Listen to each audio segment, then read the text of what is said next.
Hi friends, welcome to my kitchen. இன்னைக்கு நம்ம இந்த வீடியோல பார்க்க போறது ஒரு சுவையான பாரம்பரிய உளுந்தங்கஞ்சி எப்படி செய்யறது அப்படிங்கறத நம்ம பார்க்க போறோம். இது நம்ம உடலுக்கு ரொம்பவே ஆரோக்கியமானது. நம்ம தாத்தா பாட்டி ரொம்ப ஹெல்த்தியா எந்த நோய் நொடி சுகர் பிரஷர் எதுவுமே இல்லாம வாழ்ந்தாங்க இல்லீங்களா? இந்த மாதிரி உளுந்தங்கஞ்சி கம்மங்கஞ்சி இந்த மாதிரி சாப்பிட்டு ரொம்ப ஹெல்த்தியா வாழ்ந்தாங்க. நம்ம அதெல்லாம் மறந்தனால தான் இன்னைக்கு நோய்கள் நமக்கு நிறைய வந்துருச்சு. அந்த பாரம்பரியத்தோட அடிப்படையில தான் இன்னைக்கு நம்ம எந்த உளுந்தங்கஞ்சி எப்படி செய்யறது அப்படிங்கறத பார்க்கலாம். இது ரொம்ப சிம்பிளானதுங்க. ஆனா ரொம்ப பெரிய பெரிய ஆரோக்கியம் இதுல ஒளிஞ்சிருக்கு. வாங்க இது எப்படி செய்யறதுன்னு வீடியோக்குள்ள போகலாம். இப்போ உளுந்தங்கஞ்சி செய்யறதுக்கு ஃபர்ஸ்ட் இந்த மாதிரி உளுந்து ஒரு அரை கப் அளவு எடுத்திருக்கேன். இதுல தண்ணி ஊற்றி நம்ம ஒரு 4 இருந்து 5 மணி நேரம் நம்ம நல்லா இதை ஊற வச்சுப்போம். ஊற வச்சு இப்போ உளுந்து நல்லா ஊறிட்டதுனால இந்த மாதிரி நான் ட்ரெயினில் போட்டு தண்ணி கொஞ்சமாக தான் விட்டுருக்கேன். நல்லா இந்த மாதிரி நைஸாக அரைச்சி எடுத்துக்கலாம்.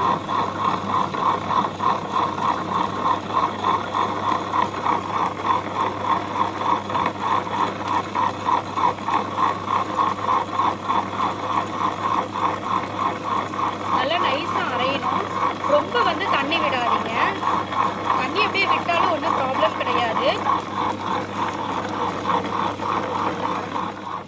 இப்போது உளுந்து பாருங்க நல்லா இந்த மாதிரி அரைச்சிருச்சு.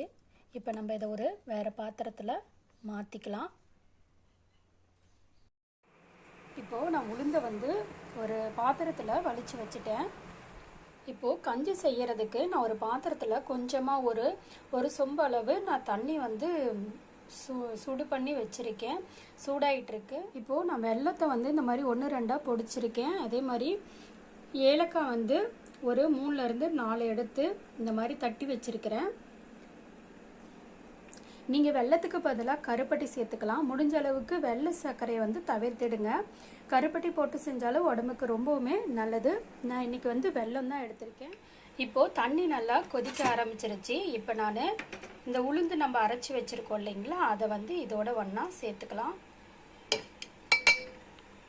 மாதிரி எல்லாத்தையும் சேர்த்து நல்லா இந்த மாதிரி கலந்து விடுங்க. இங்கே பாருங்கள், நான் இதையும் நம்ம அரைச்ச உளுந்து எல்லாத்தையுமே நான் இதோட ஒன்றா சேர்த்துட்டேன். நல்லா இந்த மாதிரி கலரி விட்டுட்டே இருங்க, இல்லைன்னா அடி பிடிச்சிடும். அடுப்பை முக்கியமாக சிம்மில் வச்சுக்கோங்க. இதோட பச்சை வாசம் போகணும். அந்த ஸ்டேஜ் வரைக்கும் கிண்டுனா போதும். இப்போ இதில் நம்ம பொடிச்சு வச்சிருக்கிற ஏலக்காய் போட்டுருவோம். அதுக்கப்புறம் இந்த வெல்லத்தையுமே இதோட ஒன்றா நம்ம சேர்த்துக்கலாம். இது நல்லா கரையிற வரைக்கும் நம்ம கலந்து. இப்போ பாருங்கள், உளுந்தங்கஞ்சி ரெடி ஆயிடுச்சு.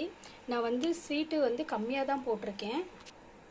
வெல்லம் அதிகமாக போடலை. இனிப்பு நீங்கள் உங்களுக்கு நிறைய வேணும்னா நீங்கள் அதுக்கு தகுந்த மாதிரி போட்டுக்கலாம். நீங்கள் இனிப்பு வெல்லம் நிறைய போட்டிங்கன்னா கலர் நல்லா எல்லோ கலரில் தெரியும். நான் வெல்லம் கொஞ்சம் கம்மியாக போட்டிருக்கேன், அதனால இந்த கலரில் தெரியுது, லைட் எல்லோவாக தெரியுது. இதே மாதிரியே நீங்களும் உளுந்தங்கஞ்சி செஞ்சு சாப்பிட்டு பார்த்துட்டு என்னுடைய வீடியோவில் மறக்காமல் கமெண்ட்டில் போடுங்க. அது மட்டும் இல்லாமல் இந்த உளுந்தங்கஞ்சி சாப்பிட்றது குழந்தைங்கலேருந்து பெரியவங்க வரைக்கும் ரொம்ப நல்லது. குழந்தைங்களுக்கு கொடுக்கறது இன்னும் ரொம்ப நல்லது. இது நம்ம ஹெல்த்துக்கு ரொம்ப ஒரு முக்கியமான ஒரு இதுன்னு சொல்லலாம். இதெல்லாம் நம்ம சின்ன பிள்ளையாக இருக்கும்போது நம்ம அம்மா அப்பா செஞ்சு கொடுத்துருப்பாங்க, பாட்டி செஞ்சு கொடுத்துருப்பாங்க. இப்போ யாருமே இதை செஞ்சு சாப்பிட்றதில்ல. இது ரொம்பவுமே போனுக்கு ஹெல்த்துங்க. நம்மளுடைய நெஞ்சு பகுதிக்கு ரொம்ப வலு சேர்க்கக்கூடியது. இந்த உளுந்தங்கஞ்சி இதெல்லாம் நம்ம மறந்தனால தான் இன்றைக்கி நம்ம நிறைய நோய்கள் நமக்கு ஏற்படுறதுக்கு காரணமாக இருக்குது. அதனால் மறக்காமல் எல்லாருமே இந்த மாதிரி ஒரு உணவுகளை ஒரு வித்தியாசமாக செஞ்சு சாப்பிட்டு பாருங்கள். நம்ம கடைகளில் குழந்தைங்களுக்கு வாங்கி கொடுக்கறது, வீட்லேயே பார்த்தீங்க அப்படின்னா பலகாரங்கள் எவ்வளவோ செய்கிறோம் வித்தியாசமாக.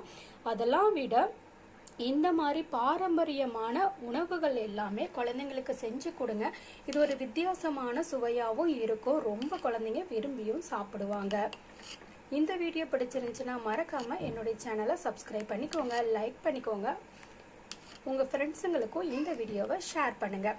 இது சம்மந்தப்பட்ட சந்தேகங்கள் இருந்துச்சுன்னா மறக்காமல் என்னுடைய கமெண்ட் பாக்ஸில் தெரியப்படுத்துங்க. தேங்க்ஸ் ஃபார் வாட்சிங்.